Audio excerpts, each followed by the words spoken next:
The views and opinions expressed in the following program are those of the participants and do not necessarily reflect those of KSMQ Public Service Media Incorporated or its assigns.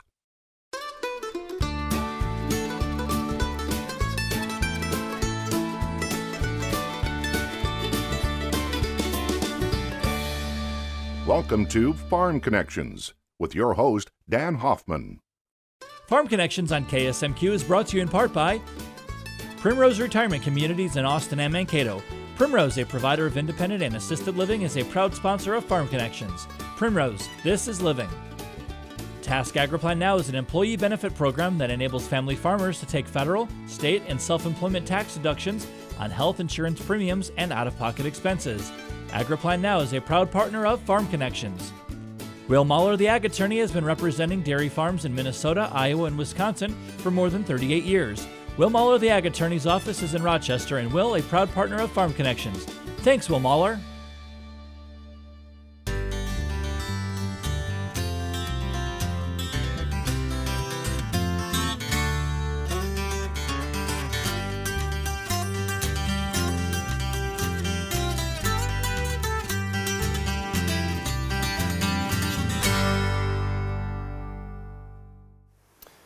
Aaron, thanks for joining us on Farm Connections.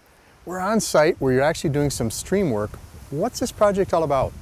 Well, basically what we're trying to do here is provide floodplain access for the river. Right now the river isn't able to get outside of its banks during large flows, and what that causes is bank erosion on these high banks, which goes into the stream, clogs up spawning, does a lot of detrimental things to the river. So by restoring this stream, we will put in bank-full benches that will allow water to access the floodplain and self-clean itself. We'll also have a unique example of this property being having a bunch of large oak trees on it, so we can turn it into an oak savanna and do prairie restoration with stream restoration to get a complete ecosystem restoration project here on site. Why does this particular stream or ecosystem need your help? Basically, over the years, the stream has downcut and lost its ability to have that floodplain access. Different things can contribute to that, changes in the watershed over time. But basically what we want to do is give that floodplain access back to the stream so it can function in a natural way and allow it to dissipate energy as it moves through the system so that we don't have excess scour or excess bank erosion that is happening right now in the system, which contributes to a lot of downstream water quality issues. When the project's all done and you come back a few years from now, what would it look like if it was done really well? Okay, well, what we'd like to see is basically no evidence that we were in here with construction equipment at all. We're going to be in here with large excavators, skid steers, maybe even some dozers to clear the floodplain area to provide floodplain access for the stream. So it's going to look like a mess while we're doing it, but we're going to come back and reseed everything with native plants, do maintenance on it, and incorporate a whole bunch of habitat structures within the stream.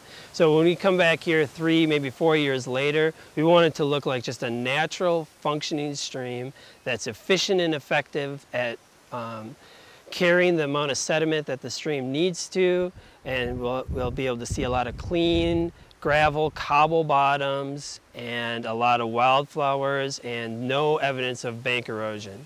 That's the idea anyway. Sounds wonderful. Aaron, we've got a lot of diagrams on paper, but we want to see the stream up close and personal. Will you give us a tour? Great, let's go.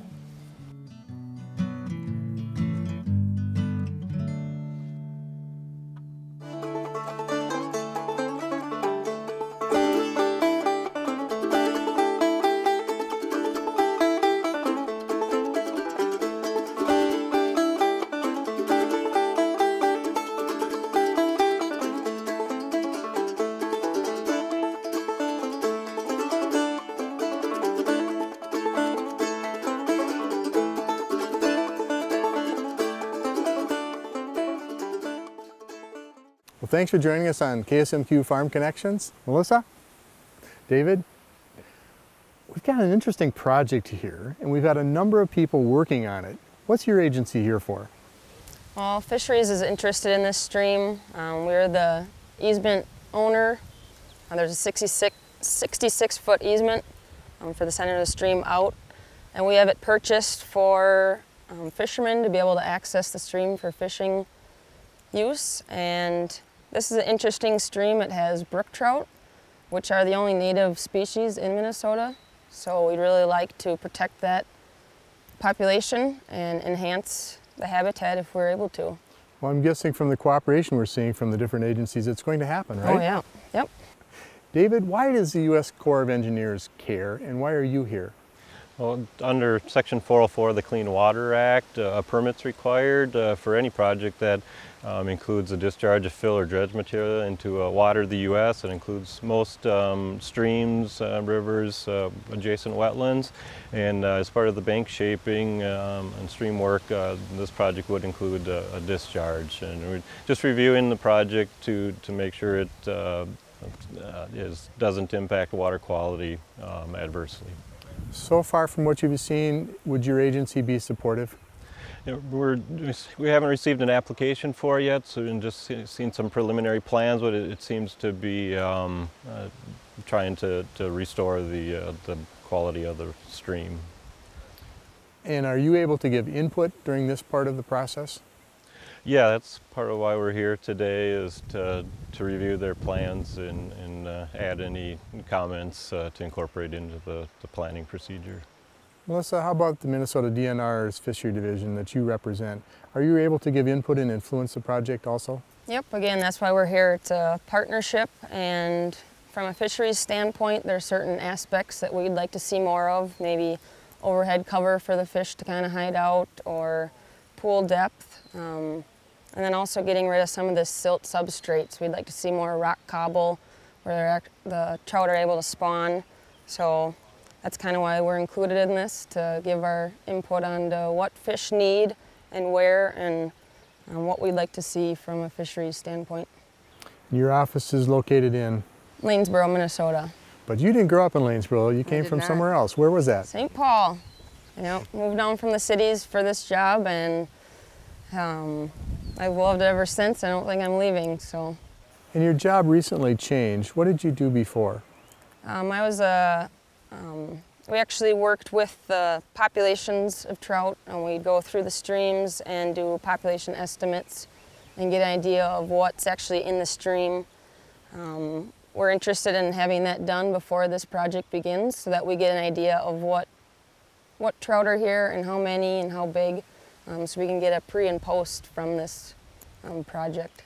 And now what is your job with the DNR Fisheries Division?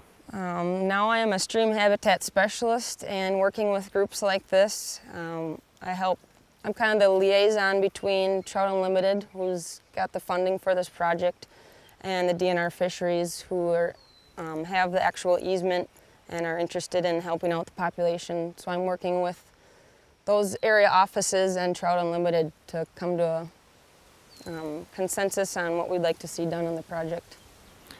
David, if this project was really done well, at the end, what would you see? Well, a more stable and healthier stream that would be able to protect downstream waters and provide trout habitat through this segment. Thank you. Melissa, same question.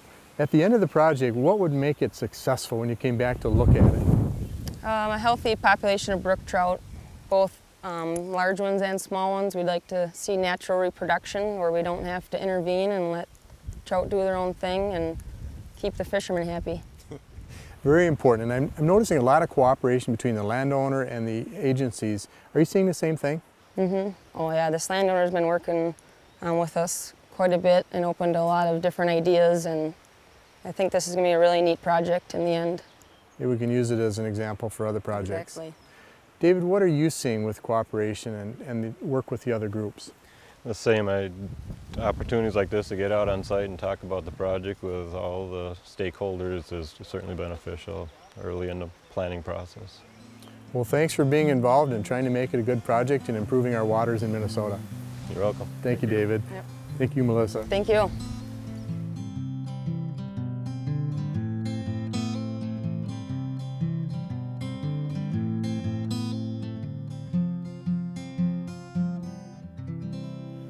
Paul, thanks for taking the time to visit with us. Happy to be here, Dan. Well, what is Trout Unlimited? Trout Unlimited is a national conservation organization, and in particular, we're a cold water conservation organization. So what kind of work does Trout Unlimited do? Trout Unlimited works to ensure access to streams, restore streams, and support proper conservation practices throughout the country.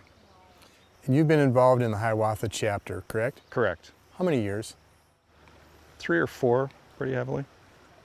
And what do you hope to accomplish with your work, Paul? Well, what we're trying to do in particular across southeast Minnesota is leverage Lessard-Sams money, which we get from the state of Minnesota off the 3/8% sales tax.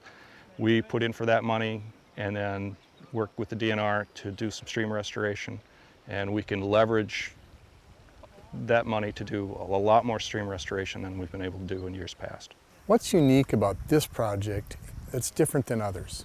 This project is a little unique because it's a small brook trout stream in a largely not directly agricultural area. There's a little pasture on the upstream end, but for the most part it's lapsed pasture and could once again become a prairie environment. It's also still a brook trout stream, which is less and less common in Minnesota.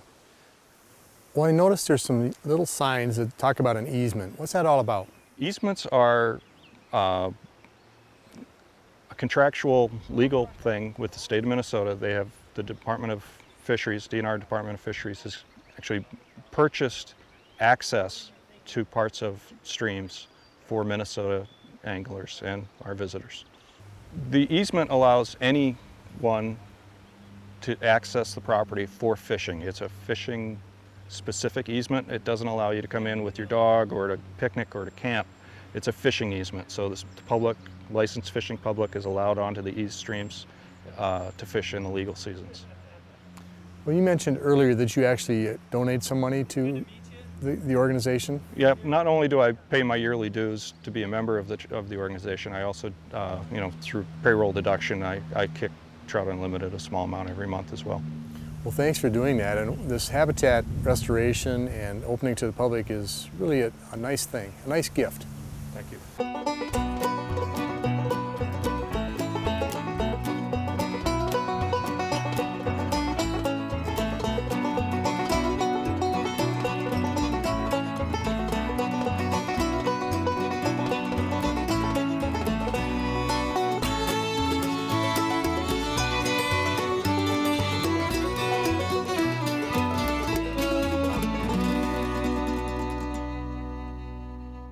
So trout fishing as a whole is a pretty major part of Minnesota. There's over 1,900 miles of trout streams within the state, which is approximately 50 miles of fishable trout streams right here in your guys' backyard. We are not stocking today, but rather we're going to release the fish that you raised in class, which is a pretty cool project and something that we're really excited about here. These fish are going to be facing some much more challenges now compared to what they've had in the past. Obviously, they've had a pretty decent life thus far, closed environment within the tank itself. Basically, we're just concerned with the water quality. They were getting fed on a regular basis. Now they're going to face a lot of new challenges. So I ask you, what are the biggest challenges that they're going to face within the stream itself? More of a fear of predation, sure. Other ideas? Temperature is going to change. We had a constant temperature anywhere between 48 to 52 degrees within our tanks in the schools. The overall temperature of the stream where we're stocking right now is? It's 50 degrees. 50 degrees. And our current temperature in the coolers was? 48.7. 48.7. So right now we're in a great situation. We're not really going to have to temper the water. But what we are going to do is load those fish into the buckets, take them down to the stream. You can actually hold the bucket into the water to help it temper a little bit more so we get the exact same temperature, then ultimately be releasing those fish. Land use practices play a big role in the overall success of what happens within these streams. And we've talked a lot in class about how the things that we do and the actions that we have can impact it. So southeast Minnesota is home to some of the best trout fishing in the world, and it's right in your backyard, and it's a pretty unique experience. So thanks for coming today to help us release these fish.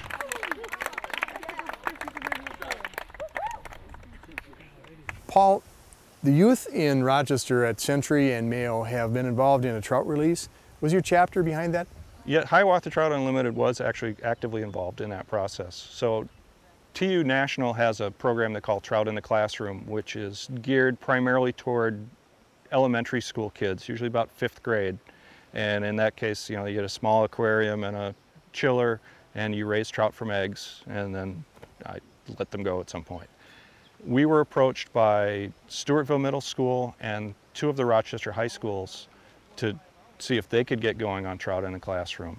And our chapter, working with some DNR personnel and a nice man from a local pet store, got us set up with permits and trout eggs in 3 schools this past year. And in Stewartville Middle School, Mayo High School, and Century High School, they actually raised rainbow trout this year. Why is that important that our youth are involved? For these kids, it ties together a lot of the things they may be hearing about, but not really connecting to things they care about. Water quality, nitrates, water temperature, water clarity, those kind of things, all very much impact how a trout egg develops and grows into a small trout. So they were doing a lot of water quality testing, temperature monitoring, population counting. So they integrated that into their science curriculums and got to watch little fish grow. Some great hands-on learning. Very, very much so. Did Trout Unlimited people come in and actually work with the class members? Yes, we did at certain levels, and we certainly helped guide them through the permit process. And we helped them with the equipment as well. Can you describe what the youth are doing at the stream when they're releasing? So the trout have been raised from eggs in the hatchery, and when they get to a releasable fingerling size, which I wasn't there, I'm not sure how big they were, but I'm going to guess they were about yay big. They actually took a certain segment of that population and sent them off to be tested. These have been raised as food grade fish. They were not given any heavy metals or anything that you might otherwise use in an aquarium to keep the fish from getting sick. They were raised to a food grade standard. They were sent off to make sure they didn't have any diseases at a DNR lab. When they tested clean, they were given the go-ahead to go ahead and release those in some area streams. So they transported the fish from the school through a very kind of precise temperature equalization process to whatever they carried them to the stream in, got them to the stream, again equalized the temperatures to not shock the fish, and then they let them go. What a great learning experience. And I'm thinking when they're done with the project, and even during the process, they probably tell their parents about it too, don't they? They told everybody about it. So there were certain kids that were not in the classes that would come in to check, see how the fish were doing every day. So great educational outreach. Yep. And of course, an educated populace hopefully makes good decisions about nature and conservation. Trout fishermen don't grow on trees. You gotta raise them from young ones. Tremendous. Thanks for doing that as well. No problem.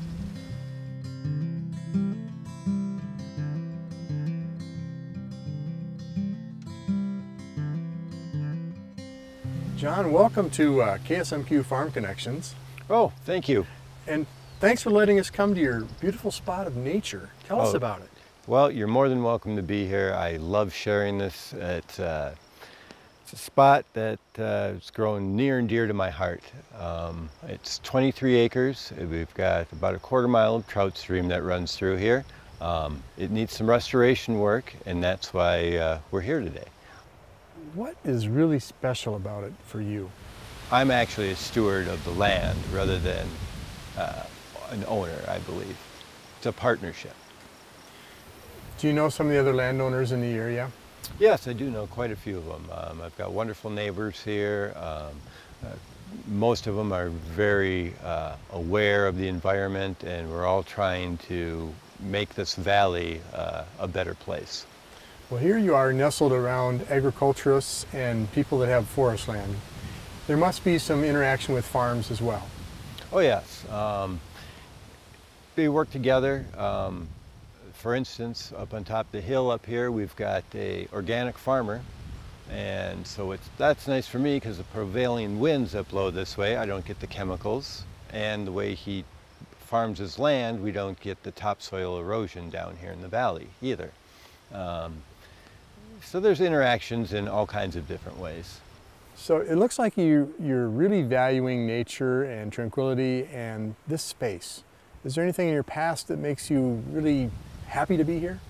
Well, I grew up with a family that had just an appreciation of nature. We went camping all the time, and this area right here is, it takes all of my experiences probably growing up, and it's in one spot. I've got the nature, the water, the wildlife, the flowers. It's just absolutely beautiful, and it's just near and dear to my heart. John, how could other landowners do what you're doing to make an even bigger impact in this area and across the state of Minnesota? Well, I think getting in contact with groups such as Trout Unlimited, even the DNR, there's programs out there, there's partnerships and working with and learning about your land and learning about the water conservation, the quality, how to improve your land, and by doing so, you're just improving everything. It will up your property value also. John, what organizations or groups have you worked with so far? Okay, we've got the U.S. Army Corps of Engineers, we have Trout Unlimited, the Hiawatha chapter, we have the DNR and the DNR Fisheries. Why is it important to work with all those agencies? Each agency brings a special knowledge together of their workings, their programs that are available, and if we can bring that all together in a cohesive way, where one program ends, another one might start, and that way not only will the initial work on the stream get done, but we'll also have management further on so we don't lose what we've done. Well, I like your team approach. Oh, it's just the only way to go, I believe, on this. Can you show me your stream? What's special about it? Sure, come on. John, this is a very substantial bridge. Is there some history with it? Oh, this is the original bridge that the Township Road came on, and it actually followed the stream and crossed it in several parts along here. This is the last abutment with a bridge on it that I know of on this stream. I love it, and as you can see, the trout love it too. Yeah. And you can see here examples of where the stream is degraded along the edge there. And of course on this side, this is how it should look with where the flowers are. That way it doesn't get eroded when the floods happen. And thanks a lot for sharing with me. I really appreciate it, John. I appreciate you being out here today. Thank you.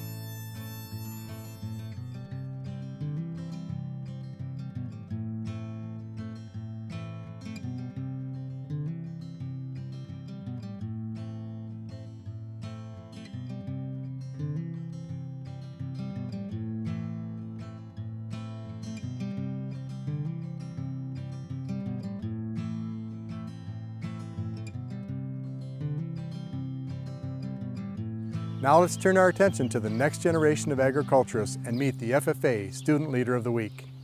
I live on a dairy farm in Forest Lake, and we milk about 50 to 60 registered and grade Holstein cattle. And so that's where I've grown and grew up and bonded with my family, and I couldn't imagine it any other way. We have a creamery on our farm, so we process and bottle our own milk into glass bottles, and we sell it in on the farm store, as well as to about 45 other stores and coffee shops. So we started that in 2008, but the farm has been in the family since 1902. And so my great-grandfather and my grandfather, my dad, and now us kids. Well, I'm going to the University of Minnesota Twin Cities next year. Very excited about that. And it's always been a lifelong goal of mine. And I'm I'm going to major in agricultural education, so I hope to become an agriculture teacher one day. You know, growing up in the ag department at school and through FFA, it has really helped shape me and make me the person that I am today. All the experiences, good and bad, the contests, CDEs that I've been in, my supervised agricultural experience that I've done, which is working on my farm, everything that I have done with also camps, conferences, conventions, all sorts of things, like I said, have shaped me into who I am today. And I couldn't imagine my life without agricultural education and FFA. I love to just talk with younger members or people just my age and just show them that they can make a difference, that they're important. That's something that growing up with 3 older, very successful siblings kind of took a long time for me to realize. And so once I finally did, it opened up a world of opportunities to know that I can help others. FFA has kind of run in my family, I suppose you could say, from my dad being a state officer. My mom was in FFA, my oldest brother was in it, and then I have 2 other siblings that came after him that were in FFA and very active in state officers as well. So it's definitely something that has just grown inside of me, and I've loved every minute of it.